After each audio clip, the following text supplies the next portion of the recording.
Itong naging affidavit ni Ramil Madriaga. Dagdag na kaso versus Ramil Madriaga, pinag-aaralan ng kampo ni Duterte. Kinasuhan na po ng perjury, pero may mga kaso pa na ipafile laban kay... Bukod sa inihain na reklamong perjury, pinag-aralan na ng kampo ni Vice President Sara Duterte ang pagsasampa ng karagdagang kaso laban sa sinasabing bagman at dating aide. Ito ng balita ngayon ng Manila Bulletin. BP Sara scam washes hand of death threats to self-confess bagman. 2 hours pa lang. Vice President Sara Duterte has nothing to do with the threats to the life of Ramil Madriaga. Walang ibang may interest dito. Di ba po? Yan nga, pati si Harry Roque na may sarili mang problema, nakisawsaw na po sa isyong ito. Nagpapagang mga balita at pagtalakay sa mga isyu ng lipunan. Bulsa! Opinyon, banat at paglalantad sa katotohanan. Bulsa! What you see is what you get. You decide. Hello po mga kababayan, si Dante Maravillas. Talagang taranta ngayon ang kampo ni Sara Duterte. Bakit niya, Mr. Maravillas? Ayan, mabigat talaga siguro itong naging affidavit ni Ramil Madriaga. Dagdag na kaso versus Ramil Madriaga, pinag-aaralan ng kampo ni Duterte. Kinasuhan na po ng perjury, pero may mga kaso pa na ipafile laban kay Ramil Madriaga, yung nagpakilalang dating aide ni Sara. Kasi sa logic po, kung hindi mabigat yung testimony, bakit naman pag-aksayahan ng panahon ni Sara Duterte at ng kanyang abogado ang mga sinasabi ni Ramil Madriaga? Di ba po?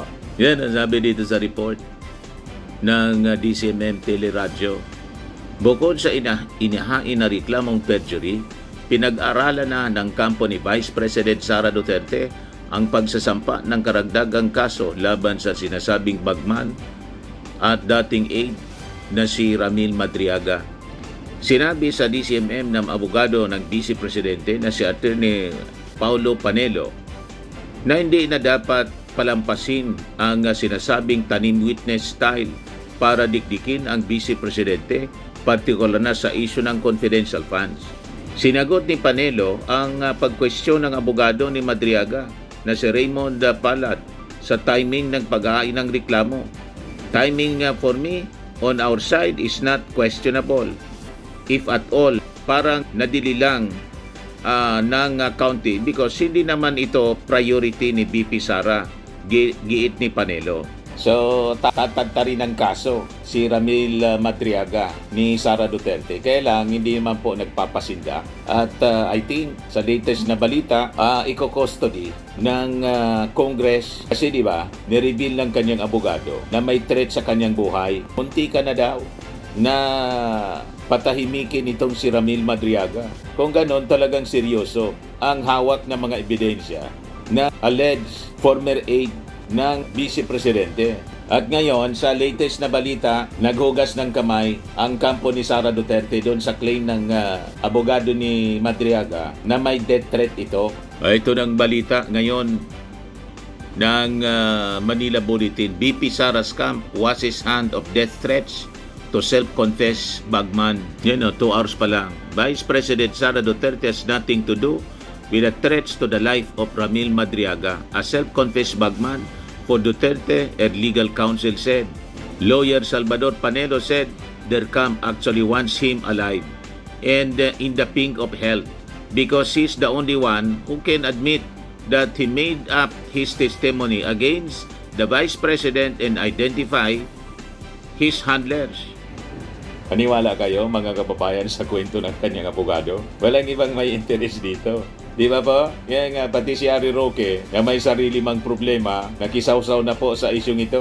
Todo depensa si Harry Roque kay Sara Duterte kasi si Sara Duterte ang tulamenting pag-asa niya. Pag hindi nakaupo si Sara Duterte, tuloy-tuloy siyang magiging pugante. Di na siya makakauwi dito sa Pilipinas. At pag nakauwi siya dito sa Pilipinas, kulong. Di ba? Sabi ni Harry Roque, hindi talaga niya kilala ni BP Sara si Madriaga. Paano naman kami maniwala? Maniwala lang kami pag na-examine yung mga claims ni Madriaga doon sa kanyang affidavit at kumprontahin base sa ebidensya. Kumprontahin ni Sara Duterte na hindi totoo yung mga pinagsasabi ni Madriaga. Di ba? And that will happen very, very soon, mga kababayan, sa impeachment trial. So, dapat, mga kababayan, na pinagkakaisa nila si Madriaga, lalo na lumalakas ang paniwala ng mga tao na mabigat na testigo itong si Madriaga laban sa Vice Presidente. Ito, pakinggan natin si Harry Roque sa kanyang mga pinagsasabi. Talaga namang name drop lang siya ni Madriaga doon pa lang sa counter affidavit niya nung dinidinig pa lang ng piskalya itong kaso niya, no, for 2 counts of kidnapping for ransom, no? At ang palagi niya pinilalabas ay Siya yung nag-file ng kaso, kaya hindi ba alam na kidnapping. sa manakabay ni Sara Duterte. I will never claim Kaya nakakulong si Madriaga. pero at least alam ko naman kung sino dapat kakausapin para lang mag-verify kung meron lang nag-influence peddling o para ma-verify kung close kasi kay Sara Duterte. Pero in this instance, si Vicky Sara mismo ang tumawag sa akin at nagtanong, sino ba itong Ramil Madriaga na pati ako pinagbabantaan ng buhay ko, no? Kasi nga daw napalitaan ni Inday Sara Duterte na may nagbabanta sa buhay niya at ito daw si Ramil Binaliktad Madriaga. na. At ako ngayon nag-explain kay Ramil Si Madriaga, pinakulong ko po dahil ako si Sara Duterte na yung may banta. babanta sa buhay niya at ito daw si Ramil Madriaga. At ako ngayon nag-explain kay Ramil Madriaga, pinakulong ko po dahil ako po ang tumatayong private prosecutor doon sa pamilya ng 2 Filipino-Chinese na nabiktima for kidnapping for ransom. Ang kaso po ngayon, magkabat hindi pa sila sentensyado, ay nakabinbin sa Regional Trial Court of Manila. Umuwi ka na para mag-testify, Ari. Ng prosecution evidence, bagamat pinagkait po ng hukuman ang yansa para kay Ramil Madriaga dahil nakasaad naman po sa ating saligang batas na hindi naman po karapatan ng pagpapiyansa kapag ang ebidensya ng pagkakasala ay malakas. At nagkaroon ng desisyon ng hukuman sa pag-deny ng bail kay Ramil Madriaga na malakas nga ang ebidensya. Kasama na sa ebidensya labang kay Ramil Madriaga ay yung mga testimonya ng mga kidnap victims at saka mga cellphone messages, cellphone calls, text messages, at saka yung Find My Phone kung saan matapos dukutin yung mga binatilyong mga Filipino-Chinese ay hinanap ng magulang na isa kung nasa yung anak niya at lumabas na yung anak niya ay nasa isang talyer dyan sa Rizal na pag-aari nga nitong si Ramil Madriaga.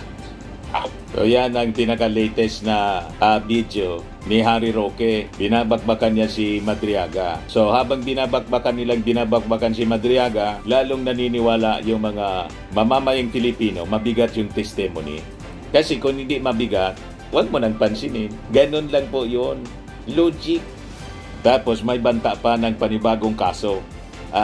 Pinag-aralan yung iba pang kaso na pwedeng i-file kay Madriaga. Ngayon, i-share ko ito sa inyo mga kababayan na legal analysis ni Fiscal AJ doon sa kasong perjury na sinampa ni Sara Duterte kay Madriaga. Sabi diyan dito, legal explainer. Can a perjury case stop Madriaga from becoming an impeachment witness?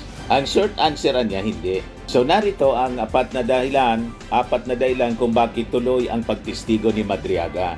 Sabi po ni Fiscal AJ, ang impeachment, may sarili niya siyang constitutional process. Yung Congress, may sarili siyang constitutional authority.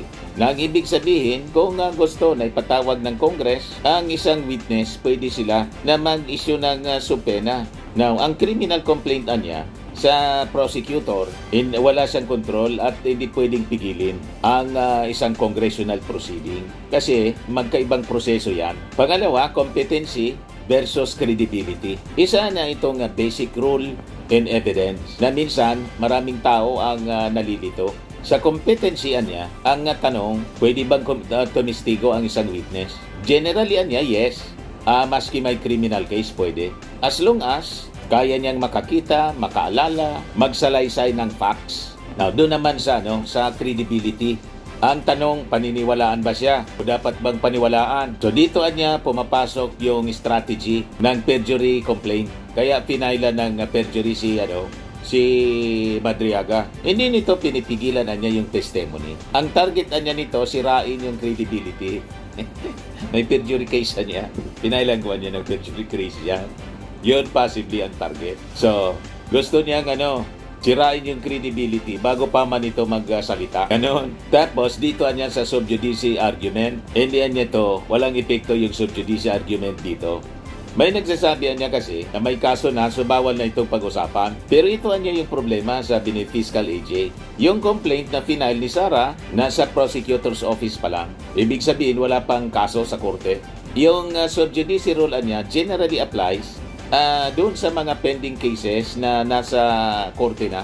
Hindi yung nasa preliminary investigation pa lang sa prosecutor. Pero kahit niya na yung kaso nasa korte na, itong congressional investigation and impeachment proceedings niya may still proceed.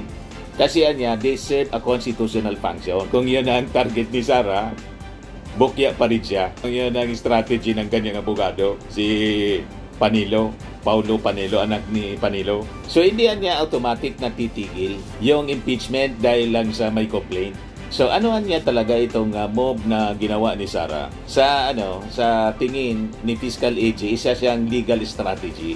From a litigation standpoint niya, ang tawag diyan, so parang yung atake ng Amerika, preemptive strike. Atake ng Amerika sa Iraq at saka dito ngayon sa Iran, preemptive strike. The possible na objective nito is to label the witness at this early bilang isang sinungaling. May perjury case niya na pinailago niya. So they can argue later sa impeachment proceeding, ayan testimony niya is built on unreliable testimony. Sinungaling talaga niya yan.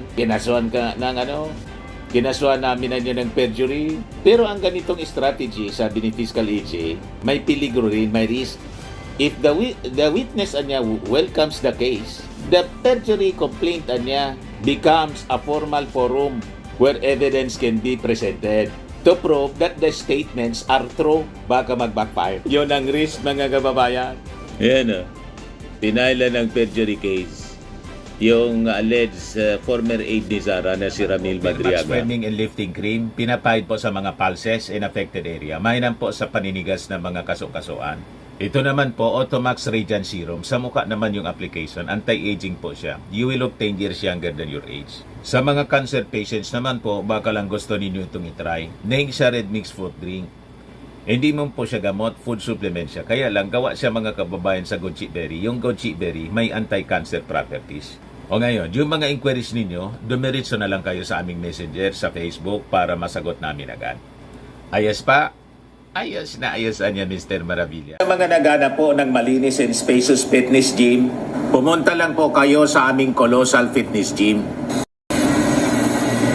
May Grab car rental din po kami. But anyway, ito po pala yung aming bagong product na binibenta online. I am worldwide amazing pure organic barley powdered drink mix from Australia. Negosyo to ng aking anak na architect entrepreneur Riz Maravillas. Ayan po. Kontakin na lang po ninyo siya, Riz Maravillas on Facebook. Ang mga health benefits niya, boost immunity, improves digestion, enhance energy levels, packed with antioxidants, prevent cancer.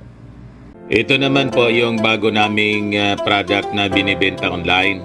Eye Glow Serum, whitening po siya. Tingnan ninyo yung epekto sa aking anak na architect before and now. Yung mga inquiries po ninyo, dumiretso na lang kayo sa kanyang Facebook account, Riz Maravillas.